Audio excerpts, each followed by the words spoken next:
and welcome back to Recall the Midwife. We are three superfans, and each week we watch an episode and discuss it. Today we are discussing Series 6, Episode 7. I'm Becky. I'm Alex. I'm Jenn. A reminder that this week's episode deals with child injury, disability, and the effects of thalidomide, and some racism. So if those topics are ones you would prefer to skip this time, we understand and hope you join us for the next one. And I don't mean some racism, I mean racism in general. Okay, in this week's episode, we meet the Antoine family. Carrie and her husband are a mixed-race couple with 3 boys. Carrie is due for her 4th baby, and when Phyllis is helping her deliver, they run out of gas and air. Sister Winifred comes with reinforcements, but is too late due to her coming on foot. Phyllis, frustrated at Sister Winifred's procrastination on learning how to drive, puts her behind the wheel on their way home, but then swaps with her again after being even more frustrated by her bad driving. As Phyllis is adjusting her mirrors, she accidentally hits Lenny Antoine, the oldest of the Antoine children. He is seriously injured and an investigation ensues. Phyllis isn't charged as it comes out that the boys were fleeing from other children calling them names because of their race, and Antoine and Phyllis are able to reconcile and use the experience in a positive way. The Mullucks are back in clinic after Rhoda comes in to see Dr. Turner for help with Susan. Susan has just been denied the chance to apply for preschool, and Rhoda is upset. Dr. Turner helps and also recommends a special program where Susan can begin her journey with physical therapy and prosthetics. Bernie is unconvinced and resistant to the plan, but Rhoda, with strength and compassion, overcomes his objections. Susan gets the care she needs, and the Mullucks join a thalidomide parents support group. Last, Trixie and Christopher navigate the complexities of learning serious history from each of their past lives, and Delia learns Patsy's father has passed away and continues to wait for word from her. Can I just really quickly, because Patsy and Delia is a very, that kind of comes into it at the end, but those two are the worst at keeping in touch with each other. They are terrible. Both of them have done the same thing to each other now. Patsy did it when Delia had to go back to Wales after her accident. Now Patsy's doing it to Delia. Did I say that right? Yeah, now Patsy's doing it to Delia. They're just the worst. And I get that she's in Singapore, but she could have, when something happens, the first thing I want to do is talk to someone or text someone or email somebody that I know just to like get it off my chest. You would think that she would have just rung Delia and kind of said, he's died, I'm on my way home. She might still be on a boat. Yeah, but she could have had 5 minutes for a phone call. How do you phone off a boat? No, but she had to get on the boat. Is she even on the boat yet? She's not back up. She's not back on the boat on her way home yet. But between him dying and her leaving, she had to book a ticket. She could have rung Delia. Yeah, but she might have rung and no one was in. No, Alex, stop making excuses for her. But the thing is, they've been separated now for months. I mean, Patsy's had plenty of time to write a letter, but have they gotten any from each other? I mean, I don't know. We haven't seen very much, and it's like, Patsy, my babes, like, write a couple of letters. Like, you got to do something. Maybe Patsy can't write. Have we thought about that? She's a nurse, but she's illiterate. Oh no. How did that happen? I mean, the thing is, at least Delia she didn't even know she was going out with her. Well, she had head injury. That's why she didn't write her, because she didn't know. She didn't even know they were going out. Yeah, exactly. You can't write a letter to a person you don't even realize that you know. But Patsy completely does. But she needs to write Delia and say something. It's too much. Just a postcard to be like, I'm on my way home. Yeah. Or like, talk to you when I get there. Maybe my dad died. Sorry. So excited about coming home that she just managed to like just go to the place, hop on a boat, and then thought, oh, I should have sent a postcard. But I was just so excited I managed to do it within the hour. Girls, how long do you think it would take Patsy to get back to Poplar from Hong Kong? I don't know. This is like the Boer War thing. We just look like absolute thickos. I guess in my mind. Wow. In my mind, I'm like, it could be a month, or it could be like 4 days, or it could be less. I don't know. See, I always think 6 weeks. In my head, I'm always like 6 weeks.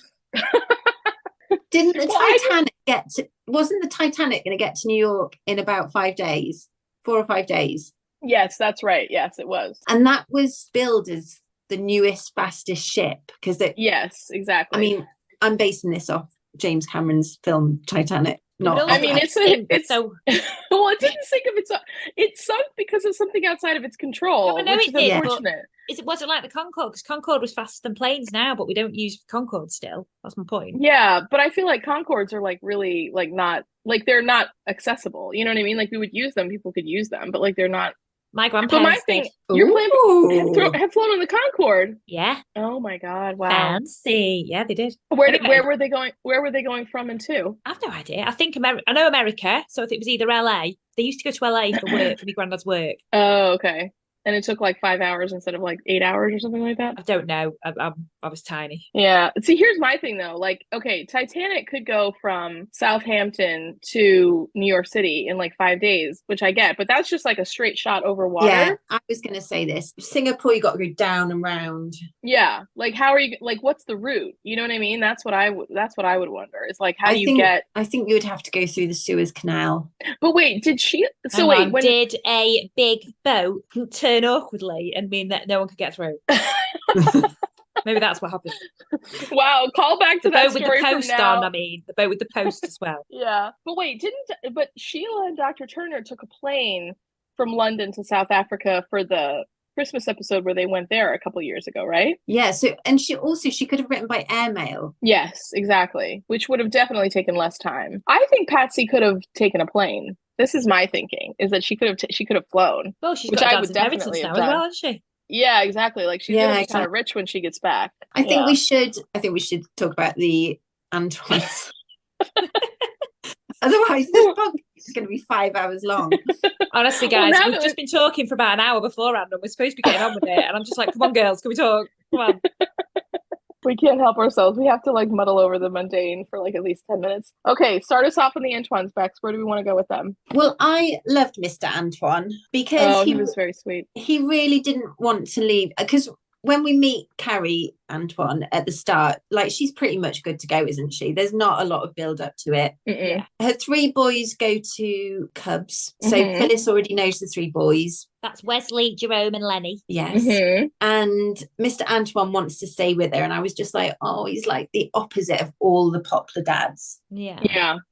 I wasn't sure. I will say, like, I don't know if I should have gotten this from something else prior, but like when I think it was Phyllis came to talk to her, Carrie, at the like preliminary visit, Phyllis said something about, she was like, oh, well, I really want to have this baby during like 9 a.m. and 4 p.m., like on a weekday or whatever. And Phyllis asked her, she was like, well, like, don't you want to go to the maternity hospital? You like there you could have peace and quiet and everything. And she said, no, I don't. Like I don't want all the hushed whispers and stares and everything. And I'm thinking to myself, like, is that like, I mean, in my mind, I didn't realize that. I didn't put together that she and her husband were a mixed race couple, or that that there would be a reason for like them to get whispers and stares outside of anything normal. I thought she was just referring to nurses being like, oh, she's looking pretty big. Like, is she okay? Does she have high blood pressure? Like, that's what I thought they'd be talking about. And I just thought, well, maybe she's anxious or I don't know what or whatever. Well, the writers obviously wanted us to know, because then they cut to the scene where Valerie was talking and she was like, she went to school with my mum or sister or something, and saying how her sister went to school with me, and everyone was all talking about the fact that she'd married a black man, and Delia got all really offended. No one can really choose who they fall in love with, can they? Valerie just was like,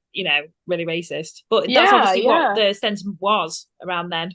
That's what they're trying to show. So is this the first, my memory is bad, is this the first interracial couple that we've seen that is like a married with kids interracial couple? A functioning happy, Okay, because I know we've had interracial relationships in the past, but I thought this was so sweet and wholesome, and I loved it. And their boys were so sweet and beautiful and like nice. And then I loved how when Mrs. Antoine gave birth and the dad was like, do you think it's a boy for us or do you think it's a girl for your mom? And the little son was like, I don't care as long as I can play my bugle. Also, can I just say, number one, I was loving Nurse Crane wanting to swap. That reminded me of something Becky would do. Becky's got no chill when it comes to anything she does. She's literally got no game face. She's just like, I want to do that. Can I swap? And also, when he did walk in with his bugle after she just had the baby, he's like, hooray, happy birthday. Well, what made me laugh about Phyllis asking to swap was that they get the call that some mom is like going into labor, and then they get the other call that Mrs. Antoine's going into labor, and Phyllis was going to go to the first lady first, and then Val was like, oh, I'm going to go to Miss Antoine, and she's like, you really made quite a connection with the Antoine. She's like, do you mind if I go instead? And I just was like, okay. Like, she's like, I know you've really been looking forward to helping this lady give birth, but like, I'm going to just take it away from you. And I was like, oh, Phyllis, you're so funny. Oh, I like that. Phyllis was really playful with that, though. I thought, I just love it. And then obviously it went from really lovely to really awful, didn't it? Yeah. Also, can we just talk about the name of the baby? Oh, what's the name of the baby again? I forget. Delamere. Oh, little baby Delamere. He was so sweet. So he was born, but let's just talk really quick. So baby Delamere was born. He was gorgeous. He was £9.6, and Mr. Antoine was saying that he were offering them a drink, and she was like, oh no, they don't want your rum. And he's like, oh, it's not rum. I've got them sherry. So Nurse Crane, why was I saying Miss Crane? She says, tea will suffice, a cup that cheers but does not inebriate. And Peter's like, oh, I'll put one on the side anyway. So with that, I just wanted to say that, because obviously it's important for the next scene. And this annoyed me because she said no, she doesn't want it. Just accept that no, she doesn't want it. Don't make her repeat. And I know he was excited about the baby, but I'm just annoyed today with people just not taking the first answer. Yeah. Well, also, I feel like Phyllis gave Sister. Okay, so the other thing that happened was that partway through the birth, they ran out of gas and air, and the mom, Carrie, was really in pain. And so Phyllis called Nonna's house, and she said, "You need to bring more gas and air and have somebody else come and help me because we need the reinforcements." And so because Sister Winifred is like still learning how to drive, she didn't really know. And the thing is, even if she knew how to drive, I don't know what car Phyllis thought she was going to take to get there faster. She didn't have a car to take. That's what annoyed me. I was like, Phyllis, I don't think anything could have changed the quickness of her ability to get there. Like, this really isn't fair on her anyways. But I think she was just kind of burnt out from the birth at that point, even though she was trying to be like really excited and stuff. Well, it's also for this whole storyline coming up, wasn't it? Well, exactly. Yeah, it's kind of like building to a crescendo. But like, so then Winifred gets there and Phyllis says like, oh, you're too late. But, she kind of joins in anyway or whatever. And then when Mr. Antoine offers the sherry, Sister Winifred doesn't accept it, but she's like, oh, ha, ha, ha, or whatever. And Phyllis gives her the most intense look, like, don't you dare. And I just thought, Phyllis, she's not going to drink anything. Like, come on. But I think she was already annoyed. Sister Winifred drive home because she's like, you need the practice because you could have got here in 2 minutes in the imaginary car that I've created in my head. Yeah, and Sister Winifred is basically avoiding Nurse Crane because Nurse Crane is putting her under pressure. For good reason, because all she did was bark at her the whole time. That's hardly relaxing, helping her concentrate. And I have sympathy for this because my brother is an advanced driver. And whenever we drive anywhere, he critiques my driving. And then it just flummoxes me and puts me on edge. And it just makes me worse. He's like, you've just come out of second gear and gone back into second gear. And look, mate, if you want a lift, be grateful and shut up. If you don't want a lift, you can walk. Exactly. So I've got the greatest sympathy for I do have sympathy for Sister Winifred because I can see that Nurse Crane is putting her under pressure. But also Sister Winifred just told Nurse Crane that she was going to learn to drive in her car. So exactly. If you wanted to do it, buckle down and do it. Also, and it was a liberty, let's be honest. So anyway, Sister Winifred was driving and it gets all a bit much and she basically stalls in the middle of a road. Loads of people are beeping and it's all a bit much. So Nurse Crane gets back behind the wheel, says, move it, you mess this up. Ciao, out the front. So she gets her into the passenger seat. She goes, and just as she's saying, above all else, a driver needs a cool head and common sense, and you have neither. Literally and then she there. ran. Oh, and by the way, like the way that they showed that accident was terrible. I know. So for context, really Lenny, like the eldest boy. The eldest of the Antoines, Lenny, ran out, basically just ran out straight in front of him, and he got absolutely slammed. I was so shocked when it happened. Oh, I know. My mom actually was watching the episode with me as always, and as soon as they were leaving the Antoine's house, she turned to me and she's like, I have to cover my eyes. She's like, I think I know something bad is going to happen. She's like, I don't remember what, but she's like, I have to cover my eyes. She's like, you have to tell me when it happens. And then she covered her eyes until after, and I was like, oh, mother, it was just as bad as you thought. It was terrible. For once, my 6-year-old didn't walk in. Oh, thank goodness. Yeah. So anyway, poor Nurse Crane, she was absolutely devastated. Sister Winifred, to be fair to her, did leap straight into action. She was really good. Yeah. Did you see the look Phyllis had on her face? I know. Oh, she looked so shell-shocked. Oh, I felt so bad. I know. Oh. So anyway, cut fast forward a few scenes, and they go to the police station. So Nurse Crane, because obviously the severity of the incident with Lenny, because he basically was barely conscious. He had to go straight to hospital. So they took him to hospital. But then Nurse Crane had to go to the police station with the police to, obviously give a statement about everything. And also, so she gets there, she sat down, and Mr. Antoine comes in, and because he's heard there's been an accident, but they don't know what hospital he's taken his child to. And Nurse Crane's there, and he turns around and she's like, I'm so sorry. He made that conclusion that she knocked his child over very quickly, like he was right, but it was just like not even checking, like, it was you. And then he said that she straight away was like, you had the rum, the sherry, you had some sherry. And she was like, I did not imbibe. I just thought, what amazing use of imbibe, even when you're feeling shell-shocked. I know. Yeah. And Peter's back. I know, Peter. Yeah. Just another cameo. We keep saying when is going to be Peter's last appearance. Well, we'll keep saying it. It's series 13, probably. I know. But then they went to a scene. So obviously, Lenny's really poorly still, and Mrs. Antoine's had the brand new baby Delamere at home, and they're saying, "Oh yeah, you know, it was a bad birth. You need to keep your strength up. You can't go and see him," which is no chance I'd be going there straight away. But she's like, I couldn't see myself with 4 boys, and now I've got 4 boys. And I couldn't see myself with 4 boys, so I don't know if I will have 4 boys. It'll only just be the 3. And oh my goodness, I just cried. I know I'm really hormonal and had a migraine yesterday, but I just cried and cried and cried. Well, I cried. I mean, everybody knows I cried in every episode, but oh man, it was so sad. It was so sad. Anyway, let's fast forward to a bit of good news on this story. So they were doing a police investigation, which involved Peter thinking he knew everything when he didn't. Like normal. Classic Peter. Yeah, exactly. Well, this what else is new? Peter jump into conclusions. Like, you know, Nurse Crane. Yeah, I know.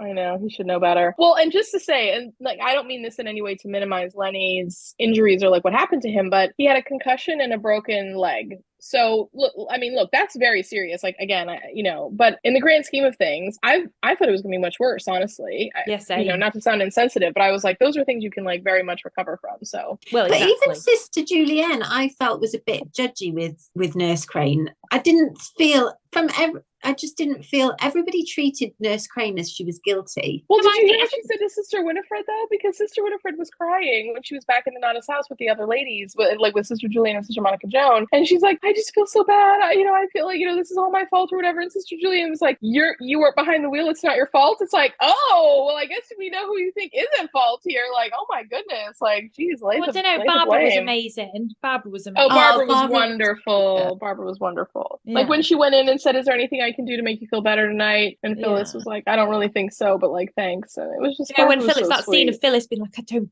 really feel I can say much today. That was me yesterday. I was just like that all day. I just don't think I want to get up. Yeah, some days you just can't. Anyway, sorry, just for context, I didn't have a migraine. So anyway, I just thought that sounded really weird. Like I was just this weird person who just never got up. You had a migraine yesterday. That's why you didn't want to talk to anybody. Yes. Yeah. Okay. So anyway, so then Peter, to be fair to him, did do some recce work by going to the Antoines, talking to the other kids. Yeah. Well, wait. After he talked. Well, that's after he talked to Sister Winifred, and she was like, look, like I get it, but she's like, Lenny ran out in front of the car. Like, it's not his fault, but like he was running from something and he ran in the road really suddenly. It's not like, you have to figure out what's going on there. And she tells Peter that she thinks that the other boys were there, which they were, because their mum had we didn't mention this earlier, but their mum had told them to stay in the play street. They weren't to go out onto the because the play street was where no cars went. Yeah, and right after the accident, when everyone's kind of like, oh my gosh, what happened? You see the little boys peek out in between like some adults, and then they look and they're like, oh no, and then they run away. So we knew that they were there as an audience as well. So then Peter interviews them, was there and asked them questions. And he's like, you can be honest. And they are so cute. So they are Wesley and Jerome, aren't they? And he goes, he just didn't run out and didn't look. They were just so cute. Also, everybody criticised Nurse Crane's driving because she's self-taught. I have an interesting fact, because my great-grandmother was the first woman in England to be given a driving licence. That's amazing. Isn't that amazing? Is that true? So say it's true. Well, I meant that rhetorically, but where everyone in the family says it's true. So I speak it like it's fact. How did that happen? And what year did she get her driver's license? I don't know, because I have tried to Google it. So my grandma... I've told people this fact as well. I know. No, from your family, not mine. There's a motoring museum at Bewley, and my grandma donated the driving licence to the motoring museum. So we've never seen it. I would love to know what year she got her driver's license, because when Phyllis was being interviewed by Peter, it made it sound like that the mid 1930s were the first time that driver's licenses were even issued, which makes sense, considering an automobile invention and all that kind of stuff like that. But do you think it was earlier than that? I don't know. And I'd like to find out too, really. A lot of people, I think, would have driven at that time, but wouldn't, because I tried to Google, I just tried to, it was very basic. I Googled first woman driving license England. But I think a lot of people would have driven around that time, but not had a formal driving license. Yeah, so if you remember, Phyllis said that she'd been driving for 2 years, and then when it came in, she got one. Just she likes to keep things tidy. Yeah, exactly. So anyway, maybe I'll write to the museum and try and find out. do it. Honestly, I would like to know. That's what you should follow up on that, and then we can talk about it in our listener special, because I genuinely would like to know. Yeah, wait, but can I just say, please do. But can I just say though, like, I think it's important to note, like, when Peter was interviewing the Antoine boys, they said that the reason they left the play street in the first place was because there were other kids there who were making fun of them about their race and about their parents and their family and everything, and so they left, and then they were in the real street, and Mrs. Antoine, Carrie, was like, well, why did you, no, not her, the dad. He said, well, why did you do that? You're not supposed to go in there. I just told you that when people say that to you, you just leave, you just walk away. And then Carrie said, well, that they were doing that. Like, that's what they were doing. They were following your direction and going. And so, like, they were doing the right thing. And even though it resulted in, this genuine accident, not any ill intention, but I just thought, oh my God. Mr. Antoine straight away was like, I don't want Nurse Crane charged. Yeah. He was like, well, we can't charge you with anything because she's done nothing wrong, mate. Yeah. Yeah, everybody very quickly changed their tune, didn't they? Yeah. Well, I love Peter. I was like, you could have had a bit of sympathy at the start, having known this woman. That she wouldn't literally hit a child in the throat. How lovely was the Tom and Phyllis scene on the bench? And she was like, it was really sweet. But they were saying, like, we both try and care for people and make them better, kind of thing. And then, but he's like, oh, I pray to God or whatever, and stuff like this. She was, oh, I'm a rational woman and I have no one to question but myself. I just really liked that. Yeah, I thought that was cute that, like, Tom had took time to talk to her and everything, because that was just a nice moment. I also like how Phyllis was saying how Barbara told her it'd be so nice to sit outside, but she's like, it's really not that comfortable out there. I'm like very cold. Whoever wrote this episode, it was just lols this week. There was so many times when I was like, this is hilarious. Barbara doing Trixie's hair for a date with Christopher, and she's like, don't go near any naked flames. Also, the fact that Sister Monica Joan refers to Christopher as the puller of teeth. Yeah. There was another bit that I really loved where Trixie came back early from the date. We'll talk about that in a minute. But there was a scene where Barbara and Val looked at each other at the bottom of the stairs. Oh, yeah. It just made me laugh. But then I had another thought, like, if that was any of us and one of us had come back and the other two were waiting at the top of the stairs, there is not a cat's chance in hell we would have waited at the bottom of the stairs. We'd have been right up behind. What happened? How was it? What happened? Also, did you see Fred's terrible abandoned parking when he actually dropped the car back off to her?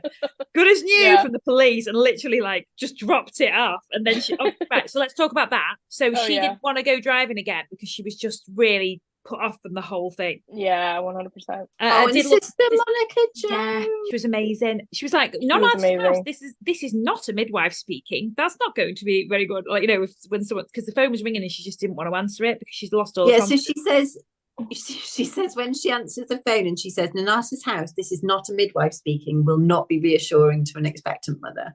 No. Well, and I just love how I literally, paused the episode and was talking with my mom, and I was like, the way that Sister Monica Joan comes out of the door with Nurse Crane and says, I surmise that this family's home is quite far away and I will need to give you the directions and everything like that. And it was just so sweet because she could, like, the issue was not that Phyllis did not know how to get there. The issue was that Phyllis had all this other stuff, brewing around it. Well, Sister Monica Joan knew that as well. Like, I just think, Sister Monica Joan is amazing at supporting people. We've criticised Sister Monica Joan a lot, but when she needs to, like, she steps up and she knows the right things to do and say. No, I have to be the first one to say it, because honestly, her emotional intelligence with that and with many things in the last few seasons has been off the charts. Like, her sensitivity, and she didn't say to Phyllis, oh, I know you're having this whole big emotional problem or whatever, like, I'm going to take you over to this place. She gave her a way to have companionship and support and compassion without making a big deal about it, and I just really appreciated that, and I think we all noted it. It was then very she went sweet. to a birth, and the mum was a single mum, wasn't she? Because she was saying that the dad had buggered off, and it'd been 7 years, 8 years since she'd had a last baby. 10 years. 10 years. Was it 10 years? Oh, God, 10 years, yeah. So she was really nervous. She said, when was the last time you ate? All this. But you could tell at first, Nurse Crane was very, very, very reticent to be there. She was very nervous. She kind of wasn't finding her feet. And then she kind of, as soon as she started speaking to her, you could see her just go straight back into it. She's got such a lovely bedside manner with them. She was so kind. I was just like, oh, she's back. Thank God. Well done, SMJ. Well done. Yeah. And then are we gonna mention the thing that happened during that birth? Oh, you can. What happened? I don't want to. When the baby was coming out, Phyllis got squirted in the face with whatever that goo was from the mom? Oh my God, I didn't see that. Oh, it was absolutely bang. Honestly, I was like, it was really horrible. And then Phyllis started laughing, and I was like, oh my God, I literally would have instantly thrown up on that baby. I'd have bleached my whole face off.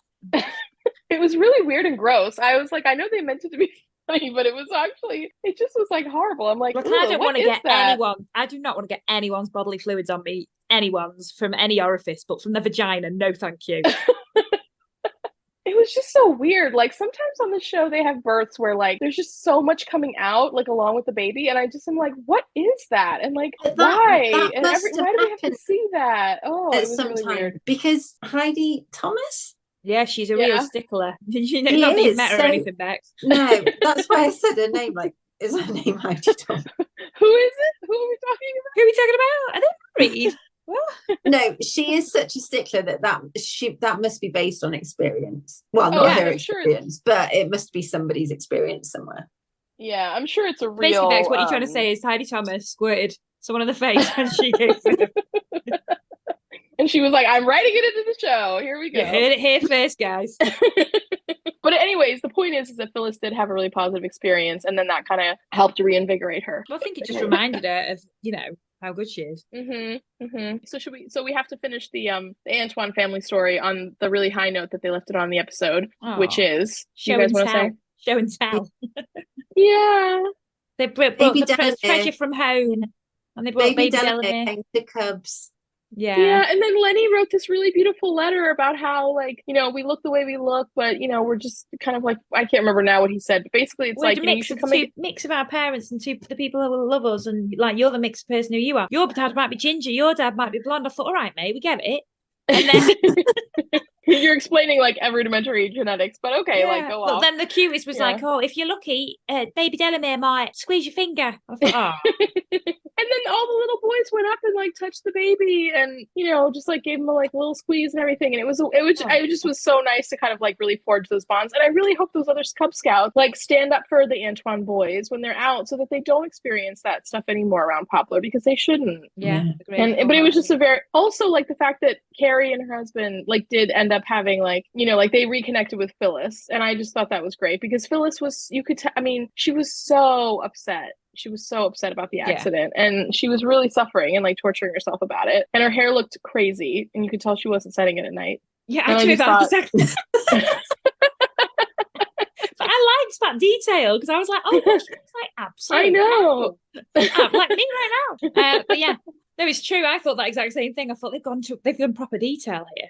Yeah, exactly. Like she wasn't even wearing her belt for a couple of the scenes. Like she put on a uniform, but she didn't get fully dressed, and you could tell she was just kind of like in and out, like frizzle frazzle, because of her, you know, because of what she was going through and everything. So yeah, how supportive Barbara was of her. I know. I know. And Barbara's such a good friend. She's such a good woman in general. I loved how useless Tom was at supporting her as well. Even though that's what his profession is. I know. So I was just like, well, I don't know. Do you feel any better after talking? And people are usually like, no, I don't. But anyways, you're here, so we've done it, and that's what really matters. Even though you don't believe, I'll pray for you. Well, and I love how Tom's advice was like, yeah, he does have a broken leg. And honestly, like little boys love broken legs. They have so much fun when their legs are broken. Like, so this is probably going to work out for the best. And it was just like, well, yeah, when he said about crutches, like he was like, little boys, you know, they'll be loving that. And to be fair, they will. There was a kid in my daughter's class who broke his arm. He was a celebrity. Like, actually, speaking of celebrities, you know, the baby Delamere, when they brought him in, I was thinking, when I first watched that a few years back, I was a bit like, oh, the Cubs won't care about babies. But actually, one of my friends has just had a baby, and so my daughter's 6 and her son's nearly 7, and they've just had a baby, and this baby's like a celebrity when it comes into the playground. All the kids in the class are all coming around it, so they do like babies. Oh, yeah. Well, it's someone like littler than them, like, you know, even more, you know, kind of unique in their smallness or something like that.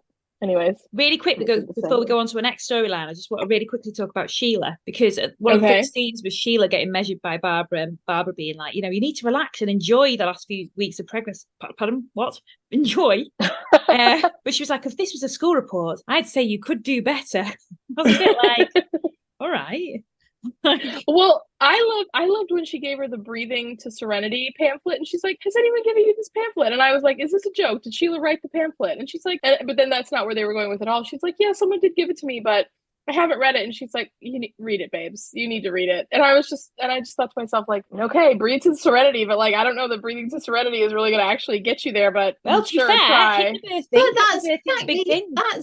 That's exactly what Sheila would have done to somebody else. She would have given her the pamphlet and said, "Oh yeah, it." She would have, and like, look, if it helps, that's great. But I just always wonder, like, how effectual. One of our friends was so into hypnobirthing. We'll tell you after the thing, but she was mega into it, like literally, like tantric levels of it, like constantly going on about it. Did it help? Anyway. Did it help her when she gave birth?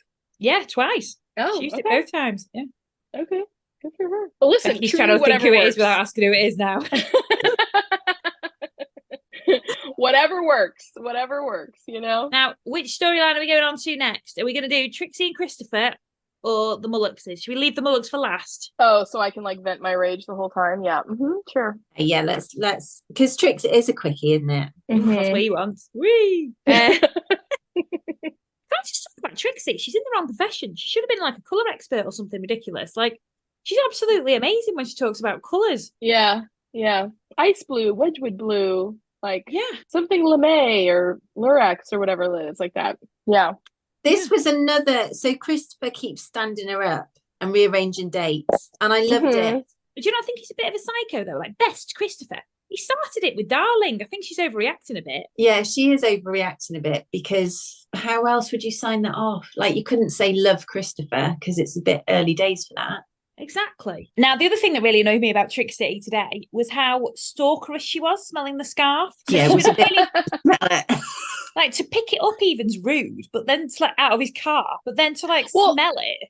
Where did she, because I just didn't understand, where's the car at? Like, did she go to his car and, like, then just start, like, rummaging around in there? Or did he was, like, parked at? It was outside his practice. Oh, that is weird.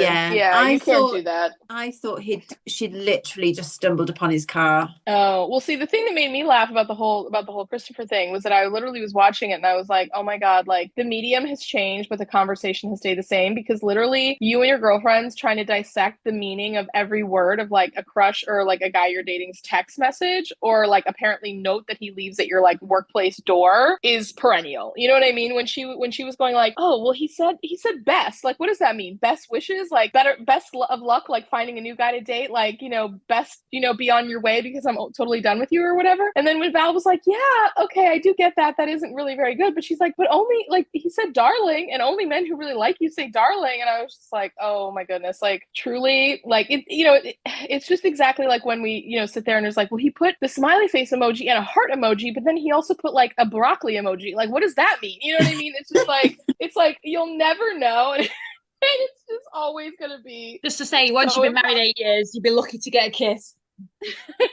You'd be lucky to get a broccoli emoji. And I don't even know what a broccoli emoji means other than broccoli. I thought you were alluding to an aubergine. I thought, hang on, that's a weird. No, I literally just mean like random or whatever. And so back to Christopher Dockrell and Trixie. So so she's all suspicious and anyway agrees to meet up with him. And she finds out. So this is really annoying though, because she basically said, she didn't say to him, but then he was like, do you think I'm seeing someone else? And then she was like, yes, well, actually, yes, I do. And he was like, well, I am. She's as blonde as you. She's as sweet as you. And I adore her. And she's my daughter. She is he said 6 years old before he said daughter. And I was like, oh my God, is this like some, I knew he wasn't a crazy pedophile, but I was like, Chris, like, you are not saying this in the right order. Like, you really missed the boat on that one. But also, why would a 6-year-old have a silk scarf? Yeah, unless it's her mum's. Well, isn't this little girl like so posh in the end? Isn't that like what we kind of figured out? Yeah, but she's 6, so she wouldn't need a perfume. Yeah, you still wouldn't have a silk scarf, would you? But this is, once we get onto the Christmas special, I will talk about when Trixie tells somebody some news in a really weird way, and this is a taste of her own medicine. Yeah. Well, I just have to say, I like really loved when Val, because like Trixie was like came back from the date and she was really upset. She was really upset, and you know, and in a way I do get that. But then, you know, she was like, oh, I just can't believe he, like, she's like, I don't even care that he's married, I just can't believe that he lied to me. And Val, I mean, like, real credit to her. Like, she doesn't know the history there, but she's like, well, like, people keep secrets for lots of really good reasons. Like, do you not have any secrets? Like, have you, like, literally there's nothing in your past that you wouldn't want somebody to know instantly about you? And that was the first moment that Trixie was, you know, sitting there and just thinking, like, you could tell, like, on her face, you know, like, yeah, I guess actually, you know, like, it was a real moment where you could tell it finally clicked. And I just thought, come on, Trixie. Yeah, like, it shouldn't have taken that much to get that reaction out of you. Like, she was a bit delayed on that one. It was just kind of hypocritical, I felt like, the way she was judging him. Very much. Yeah, and I just thought, there's something big in your past, and like, you've been actively trying to avoid talking to him about it for multiple dates now, like multiple dates, because we've seen her talk about, oh, I'm on call, I can't have a drink, oh, I, you know, I can't have a drink, whatever, like that, and you didn't say anything to him, you know, so come on, like, you can't, you know, the whole like, oh, I'm only mad because he lied to me. It's like, well, okay, I guess, but the comedy genius of the writers again. Firstly, I mentioned earlier Barbara doing her hair and telling her not to go near any naked flames, but also when she has to rearrange the date earlier on in the episode, when she says she didn't spend 5 shillings on setting lotion and 2 hours in rollers to spend the evening knitting with nuns. Well, I also when so just to finish this story, she invited him round basically to be like, do you know what, actually, she went and told him or whatever. But also she was stood on the front of Nonata's house, and he was all like, he was really understanding about her whole situation. He was like amazing about it. But then he was like, oh, can I have a kiss? And she was like, this is not the time or the place.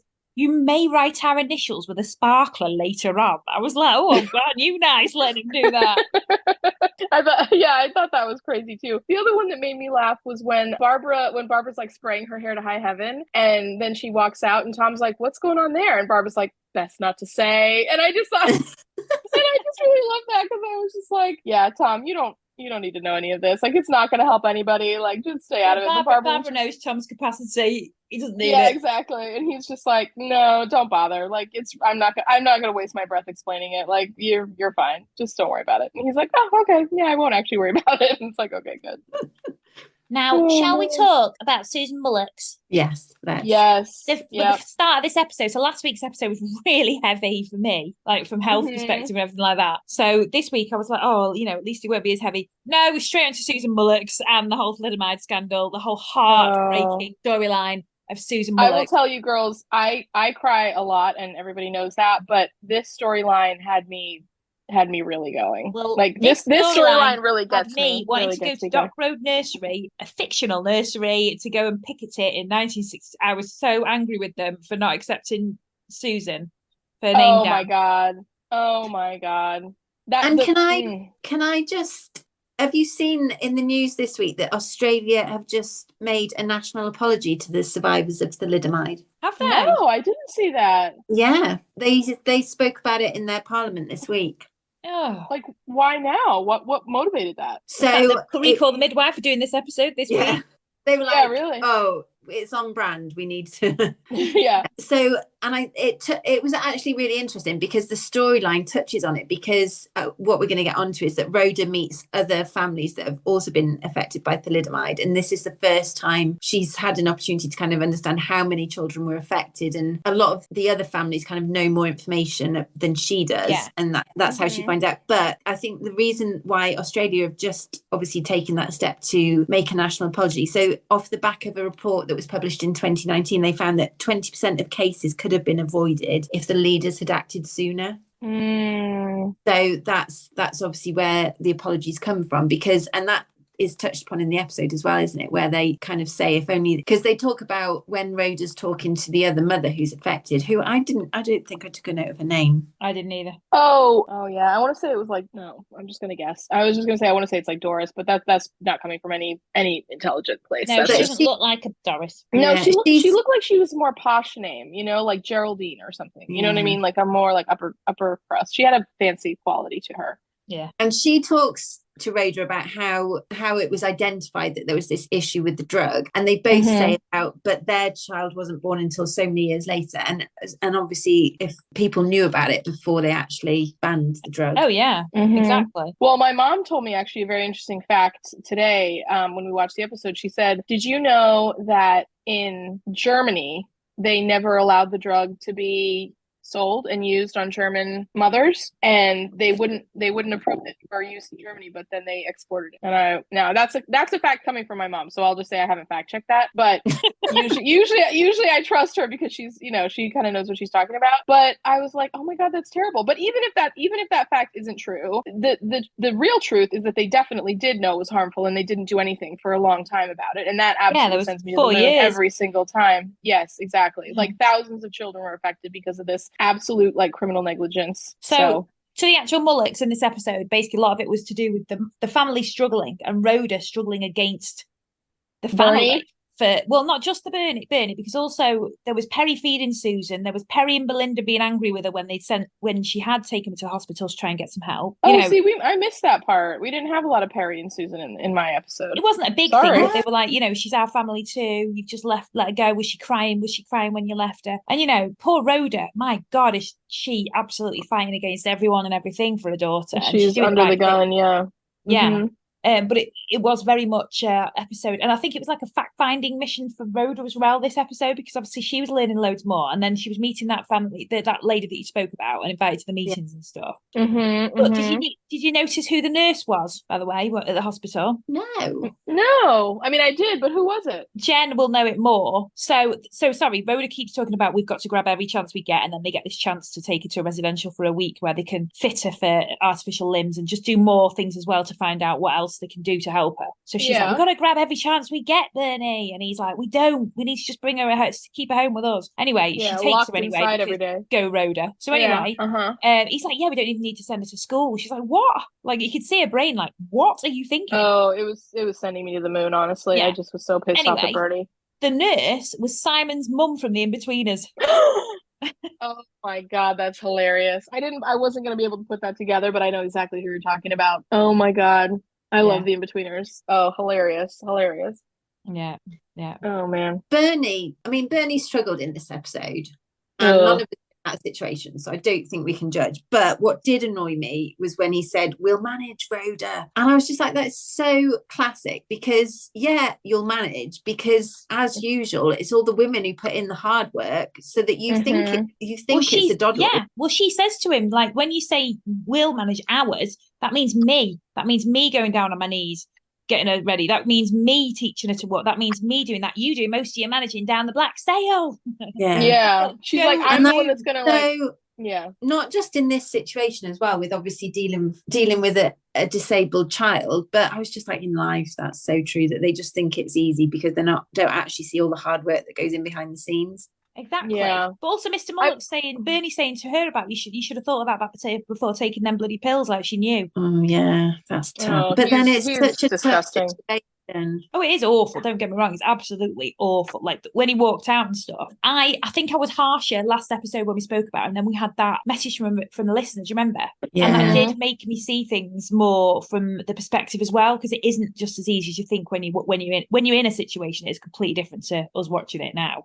Not affected by it at all. I guess what I struggle with Bernie though is that the thing is that like when Rhoda was talking to the mom, the blonde mom of Christopher that kind of made friends with her and everything like that. But I think, can I just say that was a gorgeous scene with the coffee scene, by the way, when she was like, I'm proud it isn't every day. I'm proud it isn't gin. I just thought, yes, that was a gorgeous scene. Yeah, Rhoda's a brilliant actress as well. Yeah. Oh, she's wonderful. And when the mom said that, I just thought that to me, like I thought about that listener's comments that wrote in and it kind of said that, and like it is really hard and like the struggle is really real and you kind of don't know, everything about it until you're kind of, like neck deep in it and stuff. I guess for me, like that exchange between those two women felt a lot more sympathetic in terms of them talking about the hardship of it, because I felt like they're the ones who were really on the front lines, and they're the 100%. Ones who like are dealing with both like the guilt, the challenge, the, like the wishing that it wasn't so hard, but also loving their child so much and like the complexities of it and everything. I think what just frustrates me with Bernie is that I just feel like, I don't know. I just, the part where he ran out of the room when they were talking about the prosthetics and they had the little boy on those short legs that had kind of the rocker feet and everything, like, and then Dr. Turner followed after him and basically Bernie was just like, oh, like what about, like the shame, like it's just like, how can you look at that little boy, like it's just so terrible. Not terrible like I feel bad that he's in the situation because it's a really severe disability, but like it's just terrible because it's like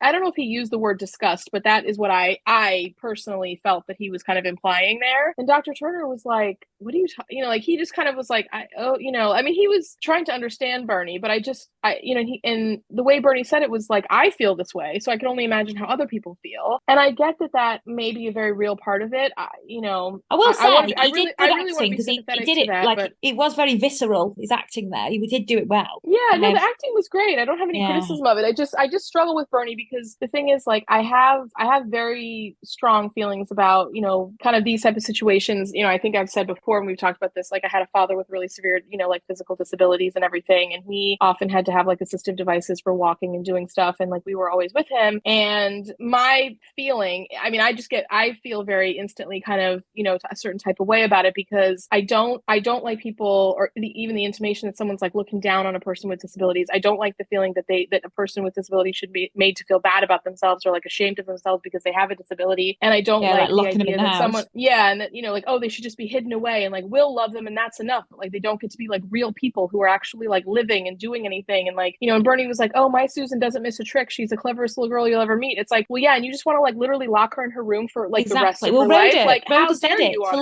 To love her, we've got to fight for it, and she couldn't have been more bang on. Yeah, exactly. And I'm like, why don't you like stop like crying into your beer and actually do something helpful for this child, like your wife is doing? You know what I mean? Like, and Rhoda's ability to like reach through is legendary. I must say, in Bernie's defense, because when they're at the support group, there's one mother who talks about her child, and she says that her husband has never even seen their child because the child is living in a facility. The child is in a care home. I kind of thought it was. And she says that her husband's never even seen the child, whereas actually Bernie is there for Susan. And he's involved. Yes. I will give Bernie that credit. Yes, he does. And that meeting was really, really upsetting. But can we just talk really quickly about the meeting beforehand, where Rhoda and Mr. Mullucks kind of came back together again? She had to go into the Black Sail to speak to him. Yeah, annoyed me after she'd already brought it up. And I love how he was like, oh, it's only a half of something, and she's like, I don't even care. Like, can you just please? Like, she's like, I don't mind. But the thing that really annoyed me was she was saying, oh yeah, nobody in our family ever apologizes again. Nobody, okay? And I thought, hang on, mate, he really needs to apologize to you. He really insulted you, telling you that you shouldn't have said that. If he says that against you, he's apologizing. I'm sorry. Yeah, definitely. Like, he only gets like so many chances before it's like, you know what, you better come correct, or like not at all. Also, I'll tell you what else I really loved. The posh mum. I loved her use of the word unabashed when she said about her son was quite unabashed about the fact that he doesn't have arms. He's he's coming out of the bath. I loved her. And the fact that she was like, we don't have a phone, when she was like, we should keep touch. She's like, we can write.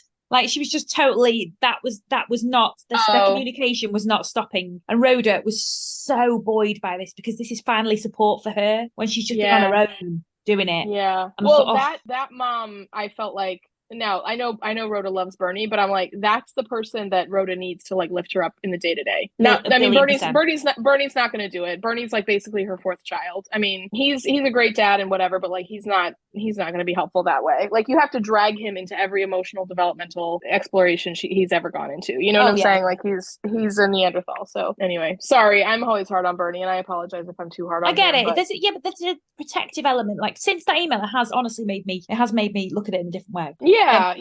And listen, I mean, like, the thing we always have to remember with the show, and I know we talk about it a lot, is the purpose of the show is to help understand kind of how things were, as well as anything else. Like, it is on some level like a dramatic history lesson, and I know that that's really how people used to feel, and I'm sure it's how people still feel about certain things. And like, I know that's true, because I know about my dad's experiences. Like, he talked to me about them, and like, in his younger years and everything, it was people would say and do stuff that was very, very different than how they would do it now, one would hope anyway. So I am sympathetic to that. I don't want to seem like I'm not, but it's just hard to hear. I think also nowadays there's like the technological advances, it's not so life limiting.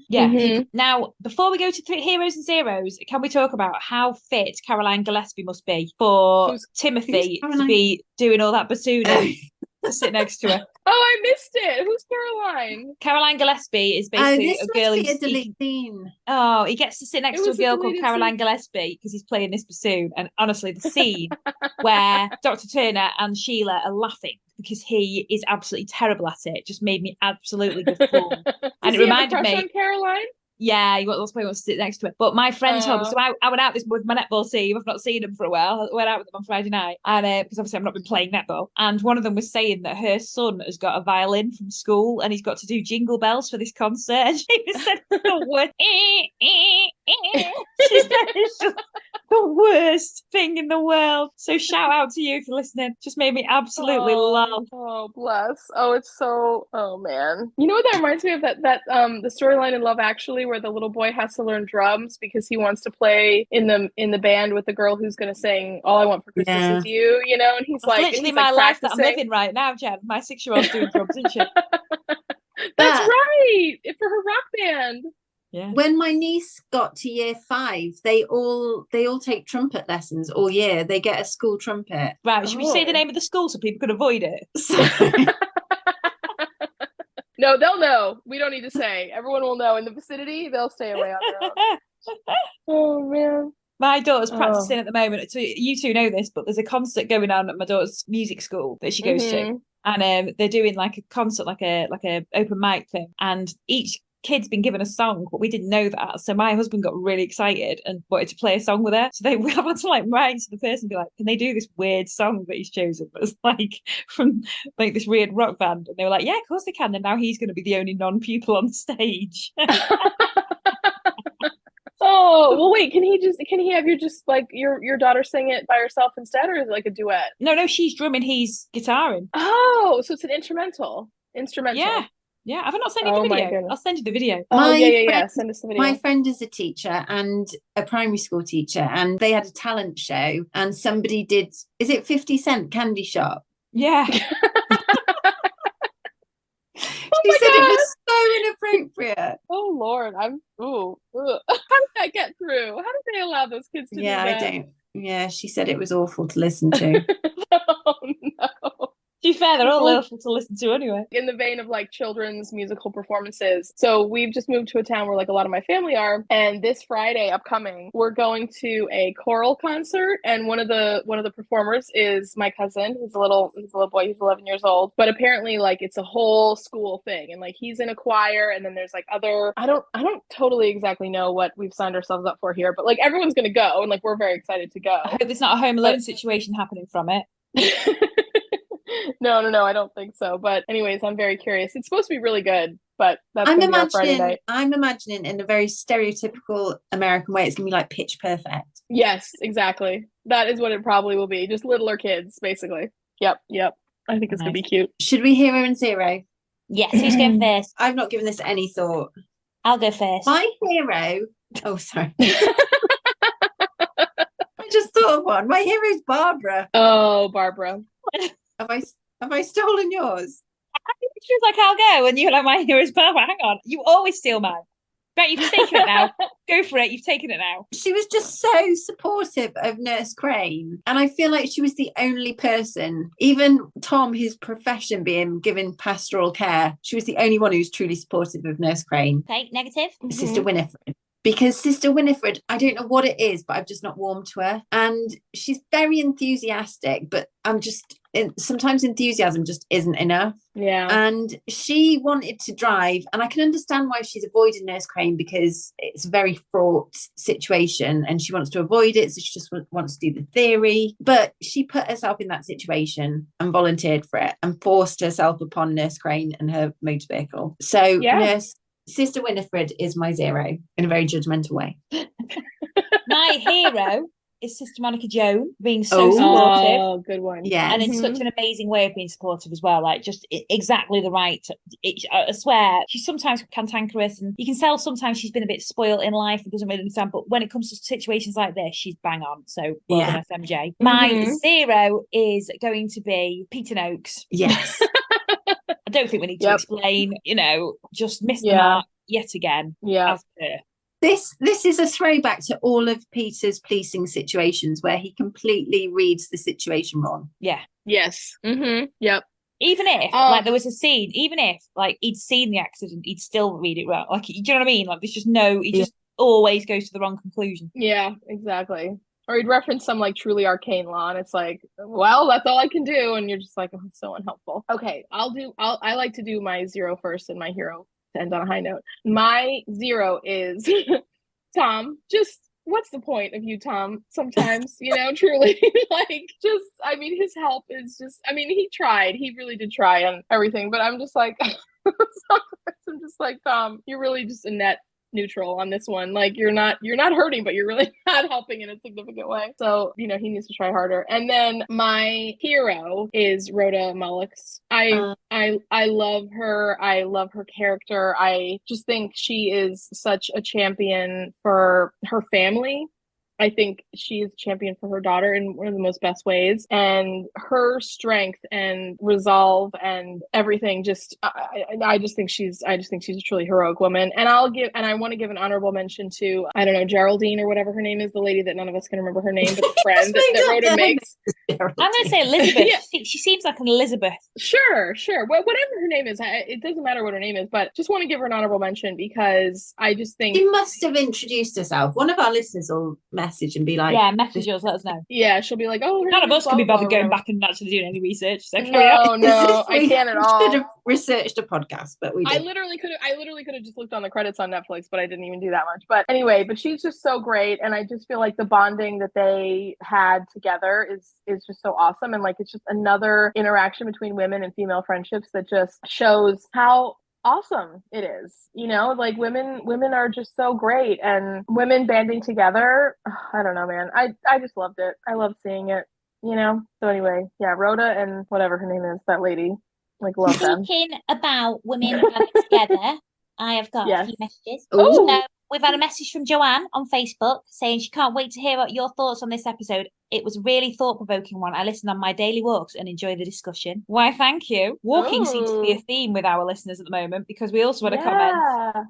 that said, hang on, today, yay, I'll be listening as I walk my dogs. So what can I say? We're good company. We've heard a bunch of people say they listen while they walk their dogs. Yeah. So, yeah, get more dogs, people. Yeah. Get more listeners, get more dogs. Now, we've also had a really long email that I will fast forward to you to so you can actually read it as well, but I don't want to out her too much because I don't really know what she wants to say and what she doesn't. So it's from Cassandra. It's all the way from Australia, so thank you for messaging us, Cassandra. It's an amazing email, and it basically goes into why she likes Call The Midwife and into her history. So she's from a massive family. She became an auntie at a really young age, so she's really interested in babies because of that perspective. But she also talks about the fact that she's actually was studying to be a nurse and was about to be a midwife, but then she injured her back. So she's had a lot, for the last however many years, she's had a really long time having surgery and stuff. So she's watched a lot of TV. So she also watches a lot of Call The Midwife, and she loves British shows. Basically, every show on here, Jen, I know you love loads, so I will send you this message anyway. But yeah, so she's talking about the fact that her mum was also born around the same time as Jenny Lee, so it's very, it's quite a big thing for her, to see.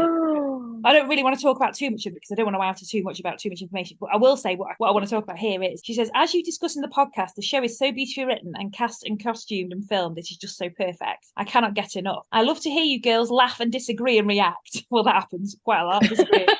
Well, then you're going to love the rest of this podcast. Yeah. Well, also, let me say it. I've got my hero. It's lovely to hear such friendship. You know each other so well. It makes me laugh when Alex gets grossed out by things where I would love to be the midwife in the situation. I'm like, yeah, that's last week's and this week's. I love the quiz, and I'm often shouting answers in my head, and the segments you do about the differences between the UK and the US. I'm surprised you haven't discussed the differences in giving birth in the different countries. If watching One Born Every Minute UK and US is anything to go by, the differences seem fairly large. There is also the Irish show, The Rotunda, and Yorkshire Midwives on 4, which are wonderful too. She also says that Call The Midwife has a huge following in Australia too. And if you ever need a stand-in for an episode, count her in. But she's like, keep up the good work. I so appreciate all three of you for brightening my days. Well, Cassandra, Cass, we appreciate you for brightening our day. And I'll tell you the reason why we haven't spoken about the difference between US and UK. We don't know. We need to do actual research on that, but that is something we can do. Yeah, well, maybe we should like do a little like comparison thing, because I have not given birth in the US, but I know enough about it that I think I could speak to it a bit, and I'd be curious to hear what you guys have to say about it in the UK. I know there's some big differences. I already know that. Well, so financially, and just the way care is managed and everything is so different. Not that it's I think there's good care in the US. I think there's good care in the UK too, but just the style is for sure different. I will say I loved what Trixie said, Miss Antoine, because she said, oh, I really want to go see Lenny in the hospital and everything. She's like, you haven't even given birth like 24 hours ago. Like, we need your blood pressure to settle down. And I just thought, oh my gosh, one thing about the US, like they will send you home. Like if Carrie Antoine had her baby in a US hospital and she was healthy and everything like that, they would have sent her home like 24 hours later. No question. Yeah, but in those days, if you remember, they did used to keep people in for loads. Oh yeah. Yeah, they kept people way longer, you know. So that's one thing that's definitely changed for sure. But yeah, oh, I love that message. Love that email. Thank you so much. Yeah. Anyone who takes the time to write and like shares all that, I just think it's so special. It is. Yeah. And it's mad that someone in Australia is listening to us. I know. I know. We have a good amount of Australian listeners. I wonder if anyone from Neighbours is. Oh my God, can you imagine if someone from Neighbours messaged me? Well, you would absolutely lose your mind if someone from Neighbours sent in a message. You would be like, I would die. Faint on the floor, like never to return. Yeah. But to be fair, that'd be the end of the podcast and it'd be a bit of a shame. I know, because Bex and I don't know how to do anything besides just like no, we just oh my God, that's actually true. Like if I'd just be gone. Really I'm terrible. I'm terrible at social media. Like I can't do it. Well, also you'd have to edit the podcast and record it. Yeah. We wouldn't do that. We would record it and then we wouldn't know it, and then it would go nowhere. So yeah, listeners, like always wish good health and happiness on Alex so that she keeps doing the technology work for us. Basically, if we disappear, it's because I've died. So yeah. They won't be able to tell you if they're not going to log in. No. Just look for the comments on a post because we won't know how to do an actual post. Yeah, exactly. It's like those things where it's like, if you're watching this, I'm already gone. It's like, if you're not seeing any posts on Instagram, I'm already gone. Oh, right. On that note, next week we are recording that we are watching series 6, episode 8. So and it's the big one next week. Oh, so wait, next week. Oh, I'm going to be parents for the 3rd time. Oh my goodness! Wait, so we have one more of the regular season, which is episode 8, and then the Christmas special. Yeah. Okay, gotcha. Exciting. Wow. Exciting. And also, our Christmas special episode will air around Christmas. Yeah. And then we just have to figure out when our listener special is going to air, because that. And I was thinking, I don't do social media, so don't know how this is going to work. But when we're and also Jen, you won't be able to do this, sorry, because you're in America. But I was thinking that when me and Alex watch the Christmas Day special, we could do some like live tweeting or something. Yeah, we could do that. I don't live tweeting. Live tweeting is just tweeting. Like when you tweet, that is a live tweet. I think the live tweeting means that you're live tweeting while the show is actually on. No, I know that's what she means, but that's exactly what you do when you tweet. Like it's just live tweeting. We'll just tweet while it's on. Anyway, the live tweet in the wrong direction, like not that's going to require Alex to explain some stuff to me, but it's a possibility. Or what's going to happen is you're going to be on WhatsApp to me, just telling me what you want me to put into it. Yeah, that's what's going to happen. That's exactly what's going to happen. This is the behind the scenes, ladies and gents. Yeah, and then in 3 months when I get to watch it, I'll be able to live tweet it at that point. So that'll be really exciting for everyone too. Exactly. I can add my little like bon mots like about 47 days after. No, more than that. 97 days after. Anyway, so next week, series 6, episode 8. Watch it and listen along with us. That would be fantastic. And send us all your comments. We're on Threads, Facebook, Twitter, which is now X, Instagram. You can email us. YouTube. Yeah, we're on YouTube. You can follow us on there. It's no videos of us. I say sadly, it's not sadly. If anything, it's a gift. No. It's to your you don't want to see. We've given you a gift there, like a perennial gift every week, so that you know. I mean, girls, look at the state of me. I look like a look how white I am. This is not a presentable image that I'm giving anyone right now. So, and I have to go to the grocery store after this. So, someone's going to get scandalized. Yeah, right. Exactly. Night, ladies. I don't know why I'm saying night, ladies. I'm totally doing it outside down. I'm going to keep you next week. Bye. Yes. See you next week. Ciao, ciao. Ciao. Bye-bye.